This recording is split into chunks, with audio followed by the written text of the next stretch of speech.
High বন্ধুরা, আজ বানাবো ইলিশ বেগুনের পাতলা ঝোল। গরম ভাতে খেতে দুর্দান্ত ও সুস্বাদু লাগে। গাছ থেকে টাটকা বেগুন তুলে কেটে ভালো করে জল দিয়ে ধুয়ে তুলে রাখলাম। তারপর ঝোলের জন্য একটা পেস্ট বানালাম।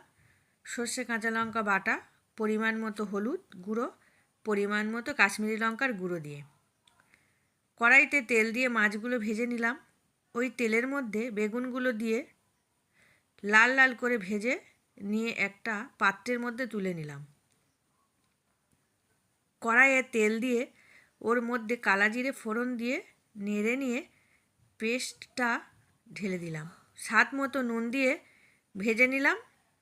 ওর মধ্যেই বেগুনগুলো তুলে একটু নেড়ে চেড়ে জল ঢেলে দিলাম। বেগুনগুলো আধা সিদ্ধ হয়ে গেলেই মাছগুলো তুলে দেব।